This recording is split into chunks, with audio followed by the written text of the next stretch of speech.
విజ్ఞాపన కొడుకు వచ్చిన ప్రతి బిడ్డను కూడా జ్ఞాపకం చేసుకోండి. నీ వాక్యం చేత వారి హృదయాలను సంధింప చేసిన తండ్రి, వారి జీవితాలను మార్చి నీ కొరకు బ్రతుకున్నట్లుగా మీరే సహాయం చేస్తురమ్మని నిలబడి మాట్లాడబోచు నన్ను కూడా మరుగుపరిచి మరి నా నోటికి మీ మాటలు అందించి వాక్యం ద్వారా మహిమ ఘనత ప్రభావాలు మీరే పొందుకోమని కృప చూపించమని మా రక్షకుని మీ ప్రియకుమన్న క్రీస్తు వారి పరిశుద్ధ నామంన ఈ ప్రార్థన మీకు సమర్పిస్తున్న మా కన్న తండ్రి, ఆమెన్. యోహాను రాసిన సువార్త 9వ అధ్యాయము. యోహాను రాసిన సువార్త 9వ అధ్యాయము మొదటి నుంచి మనం చదువుకుందామండి. ఆయన మార్గమున పోవుచుండగా పుట్టుగ్రుడ్డి అయిన ఒక మనుష్యుడు కనబడెను. ఆయన శిష్యులు, బోధకుడా, వీడు గుడ్డివాడై పుట్టుటకు ఎవడు పాపము చేసెను? వీని కన్నవారా అని ఆయనను అడగగా, ఆయన ప్రభు అయిన యేసుక్రీస్తు వారు ఈ భూమి మీద ఉన్నప్పుడు మరి అనేక గ్రామాలకు పట్టణాలకు వెళ్తూ సువార్తను ప్రకటిస్తుండేటువంటి వాడు. పరలోక రాజ్యం సమీపించినది కనుక మారు మనస్సు పొందుడని మరి అనేక సత్యమైన మాటలు వారికి తెలియచేస్తూ వచ్చేటువంటి వాడు. అయితే మార్గమును పోచుండగా శిష్యులకు ఒక పుట్టుగ్రుడ్డి అయిన వాడు కనపడ్డాడు. మార్గమును పోచుండగా శిష్యులు, ప్రభు అయిన యేసుక్రీస్తు వారు, జన సమూహం అందరూ పోచున్నప్పుడు ఎవరు కనపడ్డాడంట? వారికి పుట్టుకతో గ్రుడ్డి వాడిన వ్యక్తి కనపడ్డాడు కదా. కనపడినప్పుడు వాళ్ళు ఏమడుగుతున్నారంట ప్రభువును, వీడు ఇలా పుట్టుటకు వీడు పాపం చేసిన, వీని కన్నవారు పాపం చేసిన. సహజంగా మనం కూడా ఆలోచన చేస్తుంటాం కదా. కొంతమంది జీవితాల్లో కొన్ని కష్టాలు చూసినప్పుడు, లేదా కొన్ని వ్యాధులు చూసినప్పుడు కదా, కొన్ని వికలాంగత తత్వం చూసినప్పుడు మనం ఏమనుకుంటాం?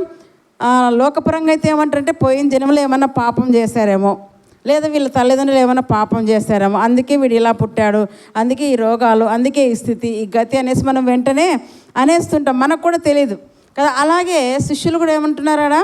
ప్రభు, వీడు గుడ్డివాడుగా పుట్టుటకు వీడు పాపం చేసిన, వీని కన్నవారు పాపం చేసిన. అంటే పాపము చేస్తేనే అలా పుడతారనేది మన ఆలోచన. అట్టి ఆలోచనతోనే శిష్యులు కూడా ఉంటున్నారు కదా. మన ఆలోచనలకు దేవుని ఆలోచనలకు ఎంతో వ్యత్యాసం ఉంది కదా. అయితే ఇక్కడ చెబుతున్నాడు చూడండి, ఏమంటాడు? ఆయన మార్గమున పోవచ్చుండగా పుట్టుగ్రుడ్డి అయిన ఒక మనుష్యుడు కనబడెను. ఆయన శిష్యులు, బోధకుడా, వీడు గుడ్డివాడై పుట్టుటకు ఎవడు పాపము చేసెను? గుడ్డివాడై పుట్టుటకు ఎవడు పాపము చేస్తేనే గుడ్డివారుగా పుడతాడు అని అనుకోవడం మన అవివేకం కదా. పాపము చేస్తేనే ఈ రోగము కదా, పాపము చేస్తేనే ఇలా గుడ్డివాడుగా, కుంటివాడుగా, రకరకాల మరి అవయవ లోపాలుగా కలిగి పుడతారని అనుకోవడం మన అవివేకం. కానీ దేవుడు చెప్తున్నాడు కదా, పుట్టించువాడెవరు?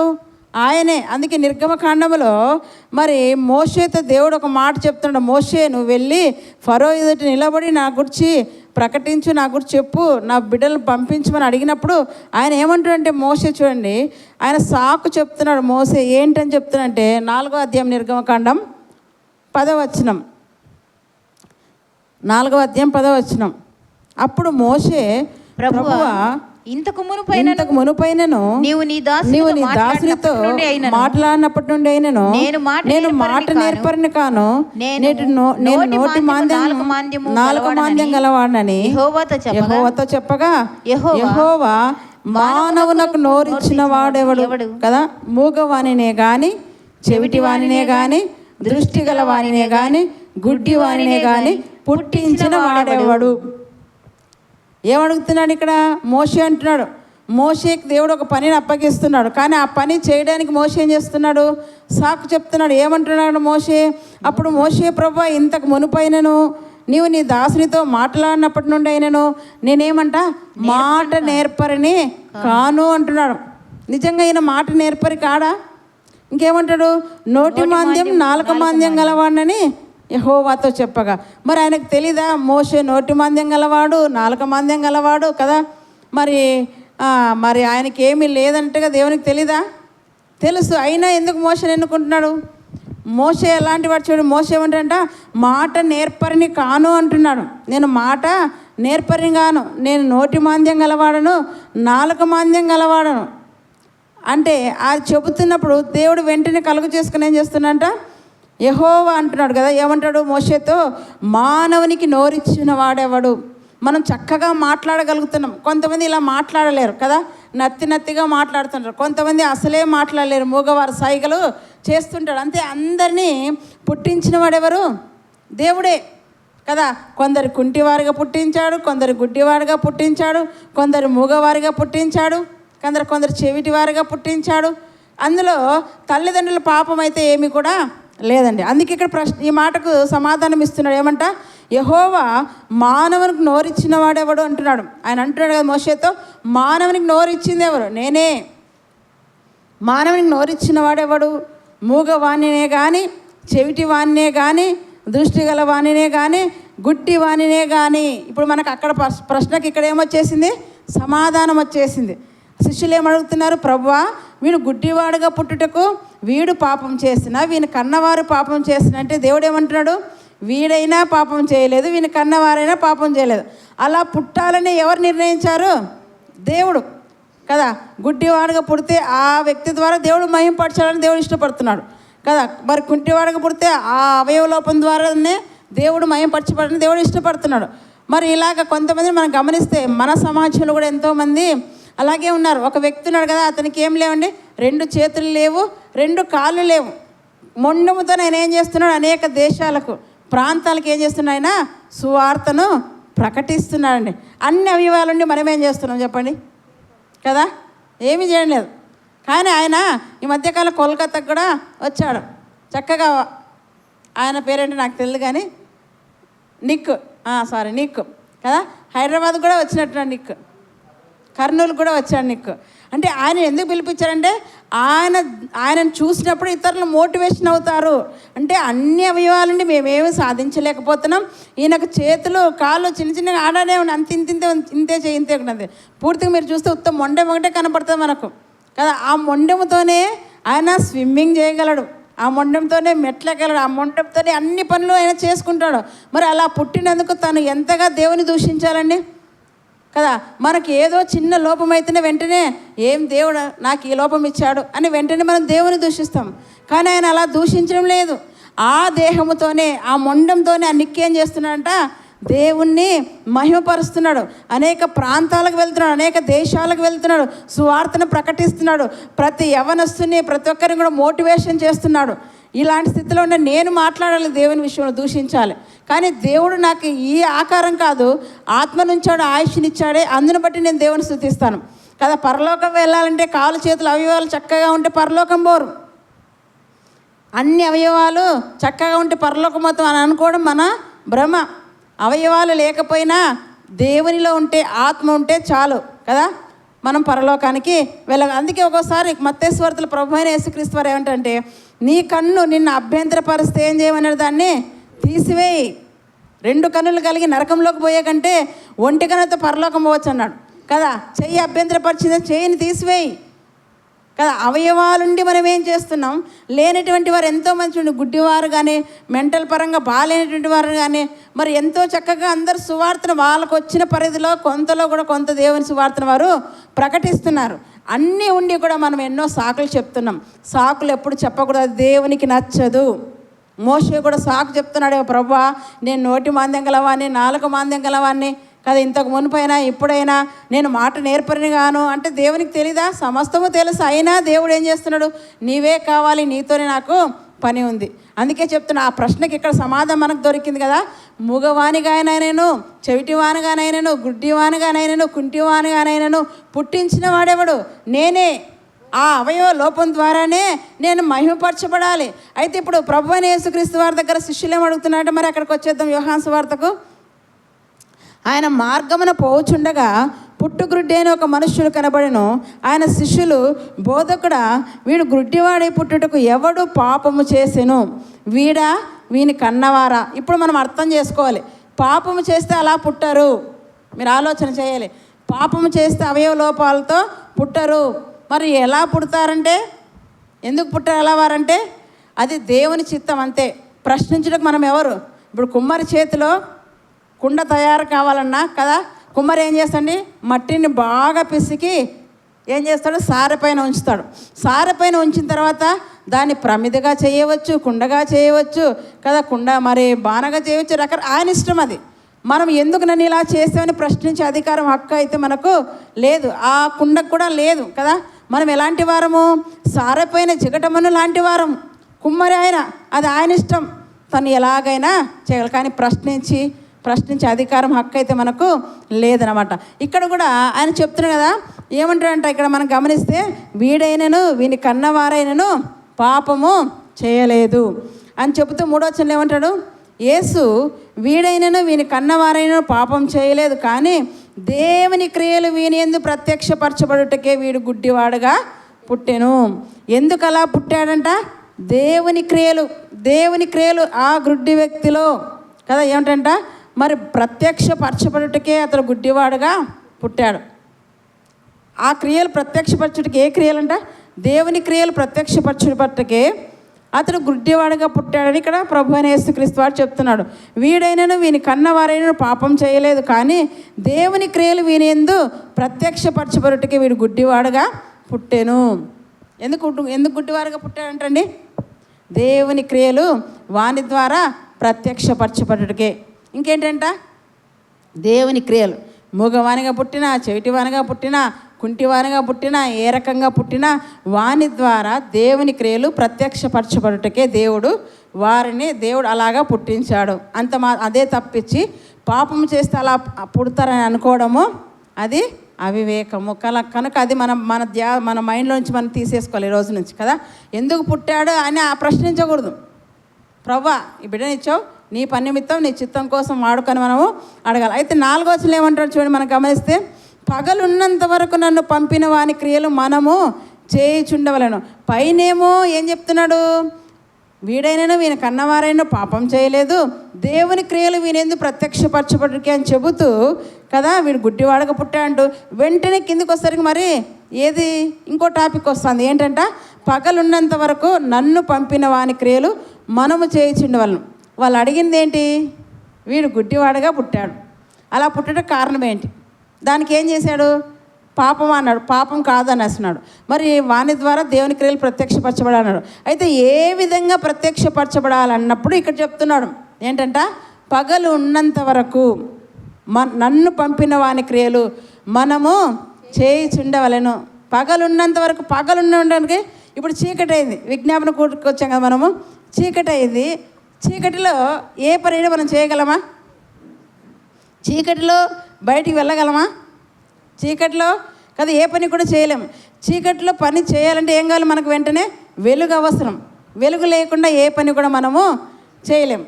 అంటే ఈ చీకటి వెలుగు గురించి చెప్పాడంటే ఆత్మీయ అర్థం మనం అర్థం చేసుకోవాలి. పగలంటే ఏంటి, చీకటి ఏంటంటే ఒక మాట కదా. దీపం ఉండగానే ఏం చేయాలంట? ఇల్లు చక్క పెట్టుకో.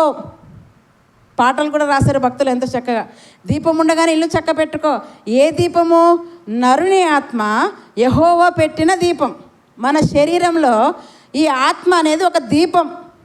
మన శరీరంలో ఆత్మ అనేది ఒక దీపం. ఈ ఆత్మ మన దేహములో ఉన్నప్పుడే మనం ఏం చేయాలంట? దేవుని క్రియలు సత్క్రియలు చేయటికి ఏమంటారు చూడండి. ఎఫెసీలకు రాసిన పత్రిక 2వ అధ్యాయము. ఎఫెసీలకు రాసిన పత్రిక 2వ అధ్యాయంలో దేవుడు ఏం చెప్తున్నాడు? 2వ అధ్యాయము 10వ వచనం.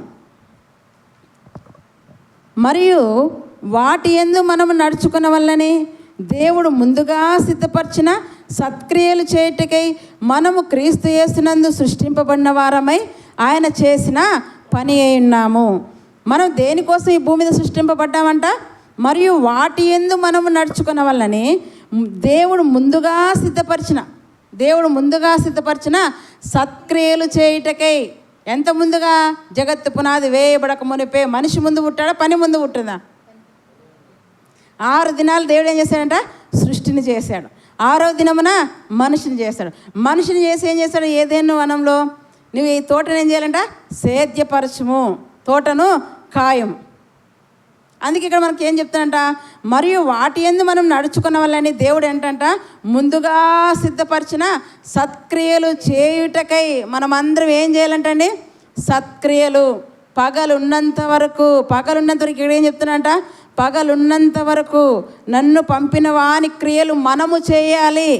ఇక్కడ ఏం చేయాలంట? సత్క్రియలు. పగలున్నంత వరకు ఇక్కడ ఏమంటాడు?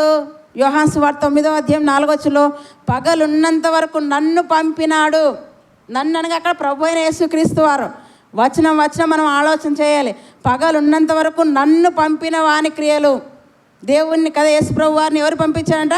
తండ్రి అయిన దేవుడి భూమి మీదకి పంపించాడు. దేని నిమిత్తం? సర్వలోక మానవాళి కోసం నువ్వు ప్రాణం పెట్టాలి. ప్రతి ఒక్కరు నువ్వు రక్షించాలి. ప్రతి ఒక్కరు పాపముల చేత అపరాధం చేత చచ్చిపడిన స్థితిలో వారు ఉన్నారు. వారిని నువ్వు రక్షించాలి. వారి కోసం నీ ప్రాణం పెట్టాలి, రక్తం కార్చాలి. అది ఆయనకు అప్పగించిన పని. ఆ పని చేయటకి ఎవరు వచ్చారంటే ప్రభు అయిన యేసుక్రీస్తు వారు వచ్చారు. అందుకే పగలు ఉన్నంత వరకు నన్ను పంపాడు కదా. యేసు ప్రభు వారిని ఎవరు పంపారంట? తండ్రి అయిన దేవుడు పంపగా వచ్చాడు. పంపిన వాని క్రియలు ఇప్పుడు ఎవరు చేయాలంట? నేను అనలేదాడ. మీరు ఆ పదం చదవండి. పగలున్నంత వరకు నన్ను పంపిన వాని క్రియలు నేను చేయాలని చెప్పలేదు. నేను, నాతో పాటు మీ అందరు, అంటే మనం అంటే ఇప్పుడు ఎవరు వస్తున్నారు? ఇక్కడ కూర్చున్న అందరం కూడా ఏం చేయాలంట? దేవుని క్రియలు చేయాలి. వాక్యపు క్రియలు మనము చేయాలి. సత్య క్రియలు మనము చేయాలి కదా. ముందుగా సిద్ధపరిచిన సత్క్రియలు మనము చేయాలి. మంచి పనులు మనము చేయాలి కదా. ఇది వాక్యం మనకు నేర్పిస్తుంది. దేవుడు నన్ను ఒక పని నిమిత్తం ఈ భూమి మీదకి పంపించాడు, మిమ్మల్ని ఒక పని నిమిత్తం ఈ భూమి మీదకి పంపించాడు. అగో ఈ గుడ్డివాడిని కూడా ఏమంటాడు? ఈ గుడ్డివాడు ఇలా పుట్టాడంటే ఈ గుడ్డివాని ద్వారా కూడా దేవుడు ప్రత్యక్షపరచబడాలి, మహిమపరచబడాలి కదా. వీని ద్వారా కూడా దేవుని క్రియలు బయలుపరచబడతాయి. కనుక ఒక్కొక్కరి ద్వారా దేవుడు ఏం చేయాలనుకుంటాడు? మహిమపరచబడాలని కోరుతున్నాడు. అందుకే ఇక్కడ ఏమంటాడంట? పగలున్నంత వరకు నన్ను పంపిన వాని క్రియలు మనము చేయుచుండవలను. నిజంగా మన దేహంలో ఆత్మ ఉన్నంత వరకు మనం ఏదైనా కూడా చేయగలం. ఈ ఆత్మ కాస్త వెళ్ళిపోతే ఈ మంటి శరీరం ఏమైపోతుందంట? మరి చచ్చిపడిన శవం, అందులో జీవం లేదు. ఆత్మ వెళ్ళిపోతే ఏమంటారు? దాన్ని శవం అంటారు. ఆత్మ వెళ్ళిపోతే దాన్ని ఏమంటారంట? శవం అంటారు. అయితే చూడండి, ఈ సత్యాన్ని ప్రసంగి గారు ఎంత చక్కగా మనకు తెలియజేస్తున్నారు. ప్రసంగి గ్రంథం 9వ అధ్యాయంలో చచ్చిన తర్వాత మనకి ఏమైనా పని ఉందంటే చూద్దాం. అక్కడ భక్తుడు చెప్తున్నాడు. ప్రసంగి గ్రంథం 9వ అధ్యాయము 10వ వచనం. ప్రసంగి గ్రంథం 9వ అధ్యాయం 10వ వచనం. చేయుటకు నీ చేతికి వచ్చిన ఏ పని అయినను నీ శక్తి లోపం లేకుండా చేయుము. నీవు పోవు పాతాళమునందు పని అయినను ఉపాయమైనను తెలివైనను జ్ఞానమైనను లేదు. ఏమంటున్నాడు ఇక్కడ మనకు? చేయుటకు నీ చేతికి వచ్చిన ఏ పని అయినా సరే కదా. సంఘంలో ఎన్నో పనులు ఉన్నాయి చేయాలంటే. ఏ పని అయినా సరే, ఇది చిన్నదా పెద్దదని మీరు చూడకూడదు. ఏ పని అయినా సరే దేవుడు నీకు అప్పగించాడా, ఆ పనిని ఎలా చేయాలి? నమ్మకంగా చేయాలి. దేహంలో ఆత్మ ఉన్నంత వరకు నువ్వు ఏ పనైనా చేయగలవు, ఆలోచన చేయగలవు. అయితే ఇక్కడ ఏం చెప్తానంట? చేయుటకు నీ చేతికి వచ్చిన ఏ పని అయినను శక్తి లోపం లేకుండా చేయాలి. శక్తి లోపం లేకుండా. కొందరికి అన్ని పనులు వస్తాయి కానీ పనులు తప్పించుకుంటారు కదా. అప్పుడు మన భాషలో ఏమంటాం అంటే పని దొంగ అంటాం. మన భాషలో ఏమంటాం? చేత అవుతుంది, శక్తి ఉంది, కానీ చేస్తే కండలు ఎక్కడ కరిగిపోతాయో, చేస్తే నా శక్తి ఎక్కడ ఖర్చు అవుతుంది అనేసి పనులు చేయరండి. అందుకే వారిని ఏమంటాం? మనము పని దొంగ అనేస్తాం. అవునా కదా.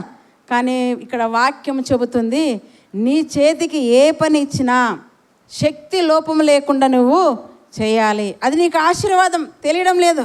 అందుకే ఇక్కడ ఉంటాడు, చేయుటకు నీ చేతికి వచ్చిన ఏ పనైనను శక్తి లోపం లేకుండా చేయుము. ఎందుకంటే నీవు పోవు పాతాళంలో ఏముండదు? పని లేదు. భూమి మీదనే నీకు పని. భూమి మీదనే నువ్వు ప్రకటించాలి, భూమి మీదనే సత్క్రియలు చేయాలి, భూమి మీదనే కదా ఆయనను మహిమపరచాలి.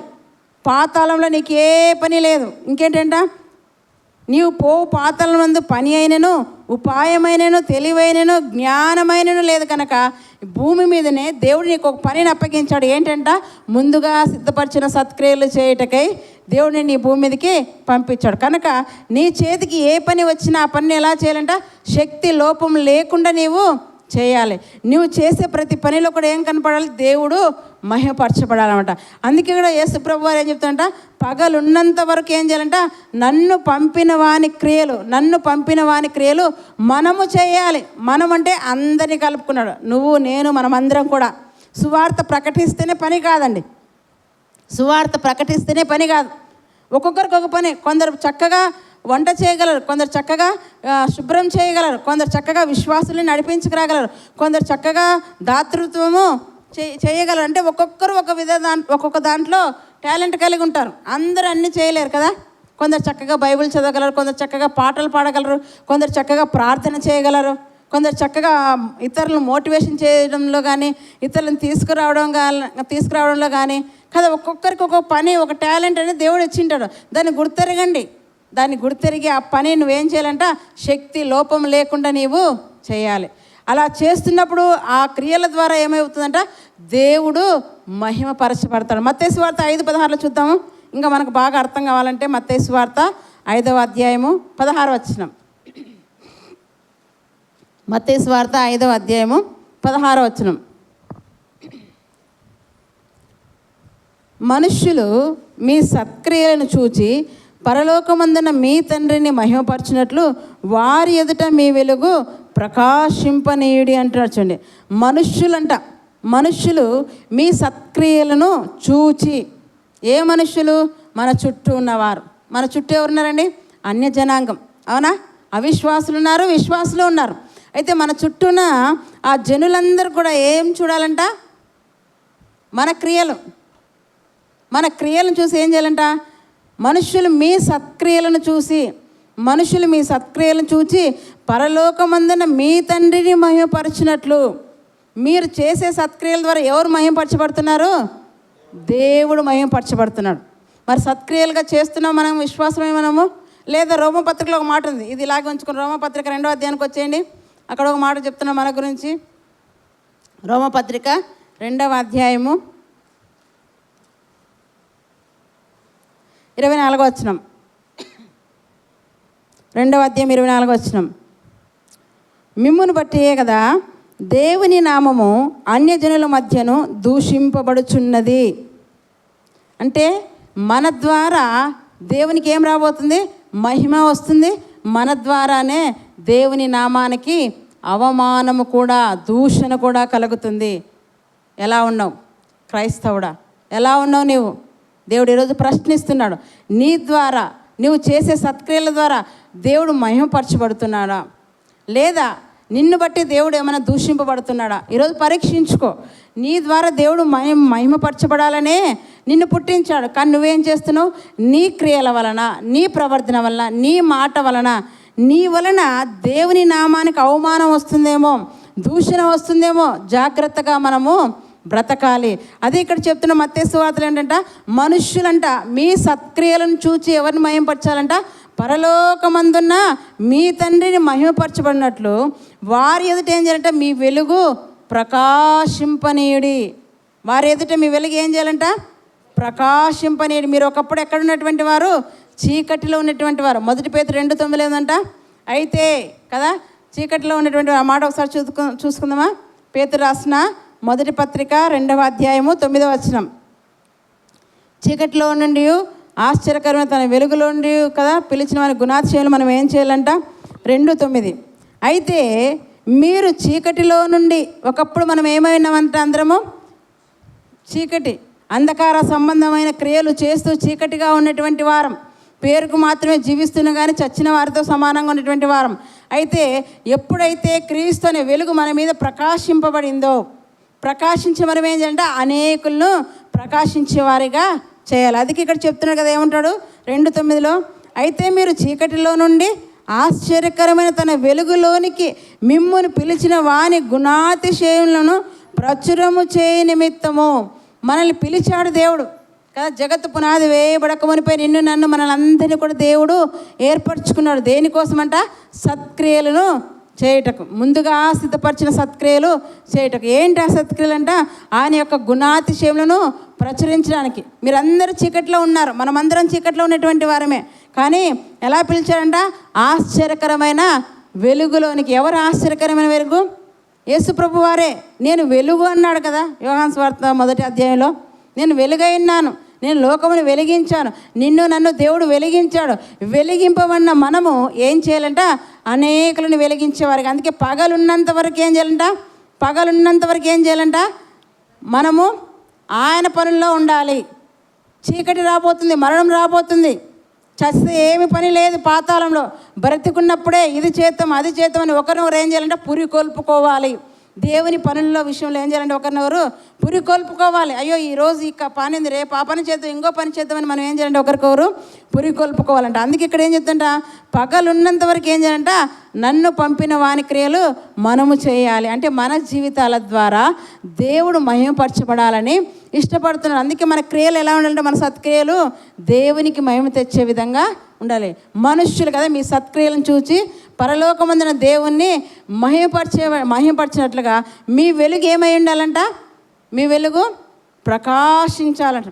ప్రకాశింపనీయుడు. ప్రకాశించనీయుడు అంటే ఎవరు ప్రకాశించేది? దానియేలు గ్రంథం. మరి వచ్చేద్దాం. ప్రకాశం అంటే గొప్ప వెలుగు. ఇప్పుడు నక్షత్రం మనకు కనపడుతుంది చీకట్లు కదా, ఆకాశం వైపు చూస్తే నక్షత్రం కనపడుతుంది. ఆ నక్షత్రం ఎలా ఉందండి? ప్రకాశం కదా, ప్రకాశిస్తుంది అనమాట. దానియేలు గ్రంథం 12వ అధ్యాయం మనం చూసుకున్నట్లయితే ఎవరు మరి ప్రకాశించగలరంటే అక్కడ చెప్తున్నాడు. 12వ అధ్యాయము 3వ వచనం. దానియేలు గ్రంథం 12వ అధ్యాయం 3వ వచనం. బుద్ధిమంతులైతే ఆకాశ మండలంలోని జ్యోతులను పోలిన వారై ప్రకాశించెదరు. మీ కదా మనుషులు ఎదుట మీ సత్క్రియలు ఏం చేయాలంట, చూచి మనుషులందరూ ఏం చేయాలంటే దేవుణ్ణి మహిమపరచాలి. మీరు ఇక్కడ ఏం చెప్తారంట, బుద్ధిమంతులైతే ఆకాశ మండలంలోని జ్యోతులను పోలివారై ప్రకాశించెదరంట. ప్రకాశించెదరు. నీతి మార్గం అనుసరించి నడుచుకున్నట్లు ఎవరు అనేకులను త్రిప్పుదురో వారు నక్షత్రం వలె నిరంతరం ఏమైపోతారంట, ప్రకాశిస్తారండి. నువ్వు ప్రకాశమానంగా ఎప్పుడుంటావు? దేవుని ధరించుకొని ఆయన మార్గంలో నడుస్తూ ఆయన క్రియలను నువ్వు చేస్తూ ఉంటే ప్రకాశించగలవు. సత్క్రియలు నువ్వు చేయాలి. మనుషులు నీ సత్క్రియలను చూచి దేవుని మహిమపరచాలి కదా. అందుకే ఇక్కడ ఏం చెప్తుంట, పగలున్నంత వరకు నన్ను పంపిన వాని క్రియలు ఏం చేయాలంట, మనము చేయాలి. పగలున్నంత వరకు నన్ను పంపిన వాని క్రియలు మనమందరం కూడా దేవుని పనుల్లో ఉండాలి. అయితే చూడండి, పగలున్నంత వరకు నన్ను పంపిన వాని క్రియలు మనము చేయుచుండాలను. రాత్రి వచ్చుచున్నది, అప్పుడు ఎవ్వడు కూడా పని చేయలేడు. మరణం వస్తుంది కదా, పాతాళానికి వెళ్ళిపోతాం. అప్పుడు ఎవడు కూడా పని చేయలేడు. నేను గుడ్డివాడను, నేను కుంటివాడను, నేను మూగవాడను, నేను అంగవిహీనుడు, నాకు ఇది చేత కదా, ఏమి సాకులు చెప్పకూడదు ప్రభు ఎదుట కదా. నీకు ఏది చేయగలవో అంతే ఇచ్చింటాడు దేవుడు. దాన్ని నువ్వేం చేయాలంట, జరిగించాలి పనిని. కానీ ఇక్కడ గుడ్డివాడే పుట్టినందుకు వాడు పాపం చేయలేదు, వాని కన్నవారు కూడా పాపం చేయలేదు. కానీ దేవుని క్రియలు ఆ వ్యక్తి ద్వారా బయలుపరచుటకే దేవుడు ఆ వ్యక్తిని గుడ్డివాడుగా పుట్టించాట. యోహాను సువార్త 9:4 ఏమంటంట, పగలున్నంత వరకు నన్ను పంపిన వాని క్రియలు మనము చేయుచుండవలను. రాత్రి వచ్చినది, అప్పుడు ఎవ్వడు కూడా పని చేయలేడు. నువ్వు పాతాళంలో ఏముండదంట, నువ్వు పోయే పాతాళంలో పని ఉండదు, ఏమున్నా ఇక్కడే. అందుకే శక్తి లోపం లేకుండా నీ చేతికి ఏ పని అప్పగించడో ఆ పని నువ్వు నమ్మకంగా చేయాలి. నమ్మకంగా నువ్వు పని చేయాలంటాడు. యోహాను సువార్త 12:35 చూసుకుందాం. యోహాను సువార్త 12వ అధ్యాయం 35 వచనం కూడా మనం చూసినట్లయితే ఒక మాటను గమనిద్దాం. యోహాను సువార్త 12వ అధ్యాయం 35 వచనం. అందుకు యేసు, ఇంకా కొంతకాలము వెలుగు మీ మధ్య ఉండును, చీకటి మిమ్మల్ని కమ్ముకొనుకున్నట్లు మీరు వెలుగు ఉండగానే నడువుడి. చీకటిలో కదా నడుచువారు తాను ఎక్కడికి పోవచ్చున్నాడో ఎరుగడు. ఆయన ఈ భూమి మీద ఉన్నప్పుడు చెప్తున్నటువంటి మాట, ఇంకా కొంతకాలం వెలుగు మీ మధ్య ఉన్నది. ఎవరు ఆ వెలుగు? క్రీస్తే. శిష్యులతో చెప్తున్నాడు, ఇంకొంతకాలం నేను మీతో ఉంటాను, నేను వెళ్ళిపోవాలి, నా గడియ వస్తుంది. అయితే నేను వెళ్ళిన తర్వాత కూడా మీరు ఏం చేయాలంటే నా క్రియలు మీరు ప్రచురించాలి. ఇంకా కొంతకాలము వెలుగు మీ మధ్య ఉండును, చీకటి మిమ్మల్ని కమ్మకొనుకున్నట్లు మీరు ఏం చేయాలంట, వెలుగుండగానే దీపం ఉండగానే ఇల్లు చక్క పెట్టుకోండి. మీ దేహముల ఆత్మ ఉండగానే దేవుని కోసం చేయవలసిన పని అంతా కూడా మీరు చేయండి. శక్తి లోపం లేకుండా దేవుని పని అంతటిని జరిగించండి. ఏ సాకులు కూడా దేవుని పనిలో చెప్పకూడదు. అది దేవుడు మనకు చెప్తున్నాడన్నమాట. పగలున్నంత వరకు నన్ను పంపిన వాని క్రియలు మనము చేయుచుండవలను. రాత్రి వచ్చుచున్నది, అప్పుడు ఎవ్వడు కూడా పని చేయలేడు. నేను ఈ లోకంలో ఉన్నప్పుడు లోకమునికి ఏమంటాడంట, వెలుగునని చెప్పాను. యేసయ్య ఏమన్నాడంట, వెలుగై ఉన్నాడు. లోకంలో ఉన్న వారందరినీ కూడా ఆయన ఏం చేస్తుంట, వెలిగిస్తున్నాడు. ఇక్కడ కూర్చున్న వాళ్ళందరినీ కూడా ఆయన ఏం చేశాడంట, వెలిగించాడు. ఆయన వెలిగించగనట్టుగా మనము వెలిగింపబడ్డాం. లేదంటే మనం కూడా చీకటి వారిగా ఉండేటువంటి కనుక తల్లిదండ్రులు పాపం చేస్తానో లేదా ఈ వ్యక్తి పాపం చేస్తానో అలా పుట్టాలని అనుకోవడం మన అవివేకం అన్నమాట. ఎవరి పాపము వారికే అంతే. ఇప్పుడు నేను పాపం చేసుకో శిక్ష నాకే వస్తుంది, నా కుమారులకైతే రానేరు. అందుకే యెహెజ్కేలు గ్రంథం ఒక మాట చెప్తున్నా చూడండి, 18వ అధ్యాయం 30 వచనం. యెహెజ్కేలు గ్రంథం 18వ అధ్యాయము 30 వచనం. యెహెజ్కేలు గ్రంథం 18వ అధ్యాయం 30 వచనం. కాబట్టి ఇశ్రాయేలీలారా, ఎవని ప్రవర్తన బట్టి వానికి శిక్ష విధింతును. ఎవని పాపం బట్టి వానికే, నా పాపం నాకే, మీ పాపము మీకే కదా. ఇక్కడ ఏమంటారంట, ఎవని ప్రవర్తన బట్టి వానికి శిక్ష. ఏదో తల్లిదండ్రులు పాపం చేస్తే వాళ్ళ పాపను బట్టి వీళ్ళకి శిక్ష, వీళ్ళు పాపం చేస్తే వాళ్ళ పిల్లలకు శిక్ష అనేది అయితే ఇక్కడ లేదు. ప్రభు వారు ఏం చెప్తుంట, ఎవని ప్రవర్తన బట్టి వానికి శిక్ష అంటాడు. 20 వచనం కూడా మనం గమనిస్తే, పాపం చేయువాడే మరణం నొందును. ఎవరు మరణం నొందుతారంట? పాపం చేయువాడే. నా పాపం నా పిల్లలకు వస్తుంది, అది తప్పు. ఇక్కడ ఏం చెప్తుంట, పాపం చేయువాడే మరణం నొందును. తండ్రి యొక్క దోష శిక్షను కుమారుడు మోయటం లేదని, కుమారుని దోష శిక్షను తండ్రి మోయడు కదా. తండ్రి యొక్క దోష శిక్ష కుమారుడు మోయడు. పోనీ కుమారుడు యొక్క దోష శిక్ష తండ్రులు మోస్తారంటే లేదు. ఎవరి శిక్ష వారే భరించాలి, ఎవరి పాపం తగ్గ ఫలం వారే పొందుకోవాలి. అయితే ఇక్కడ చెప్తున్నాడు, నీతిపరుని నీతి ఆ నీతిపరునికే చెందును, దుష్టుని దుష్టత్వము ఆ దుష్టునికే చెందును. కనుక మరి తల్లిదండ్రులు పాపం చేస్తేనో అలా పుట్టాడని అనుకోవడం అది తప్పు. కనుక అతడు పుట్టడానికి గల కారణం ఎవరంట? దేవుడే. నేనే పుట్టించాను, ఆ వ్యక్తి ద్వారా నేను మహిమ పొందాలి కదా.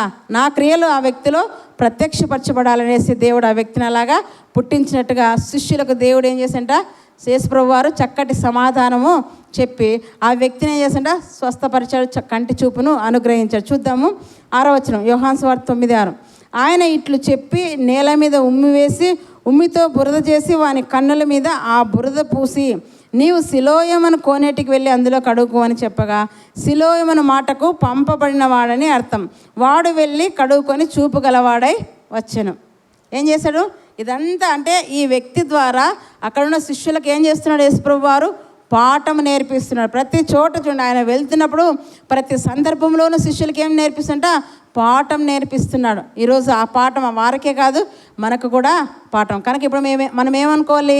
ఒకప్పుడు అనుకున్నాం, ఎవరైనా చూస్తే మనం ఏమనుకుంటాం, వాళ్ళ తల్లిదండ్రులు ఏం పాపం చేస్తారు, అందుకే వాడు అట్లా పుట్టాడు, అందుకే వానికి ఆ గతి, అందుకే వానికి ఈ స్థితి అంటాం.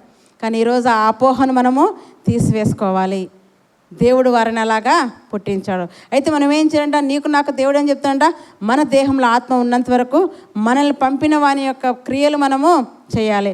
మన ద్వారా దేవుడు ఏమయ్యాలంట, మహిమపరచబడాలని ఇక్కడ దేవుడు కోరుతాడు. కనుక నేల మీద ఏం చేస్తాడంట, యేసుప్రభు ఉమ్మి వేసి ఆ ఉమ్మితో బురద చేసి వాని కన్నులకు పట్టించి, నువ్వు వెళ్ళి సిలోయమను కోనేటికి వెళ్ళి కడుగుకొనమని చెప్పగానే ఆ వ్యక్తి కడుగుకొని చూపు పొందిన వాడై వెళ్ళిపోయాను. సందేహపడ్డాడు ఆ వ్యక్తి. పుట్టుకతోనే గుడ్డివాడు. ఏంటి ప్రభా, నేను పుట్టుకతోనే గుడ్డివాడు, ఈ బురదను పట్టిస్తే నాకేమైనా చూపు వస్తుందని అభ్యంతరపడలేదు, సందేహపడలేదు, నమ్మకం ఉంచాడు, వెళ్ళాడు, చూపు పొందుకున్నాడు. అందుకే నమ్ముట నీవలైతే నమ్మువానికి సమస్తము సాధ్యమే. సమస్తము సాధ్యమైన నమ్మాడు, విశ్వసించాడు, వెళ్ళాడు, చూపు పొందినవాడిగా తిరిగి వచ్చాడు. ఇప్పుడు పాపమును బట్టి రోగాలు వస్తాయని కదా, పాపమును బట్టి మన పాపను బట్టి మన పిల్లలకు దోష శిక్ష వస్తుంది అనుకోవడం అది తప్పు. కనుక దేవుడు అలాగ వారిని పుట్టించాడు, మరి వారి ద్వారా దేవుడు మహిమ పొందాలనే కోరుతున్నాడు. దేవుడి వాక్యం ద్వారా మనందరినీ కూడా దీవించును గాక. విజ్ఞాపనలు చేసుకుందామండి. ఒక్కొక్కరిగా అందరము తల ఉంచుకున్నట్లయితే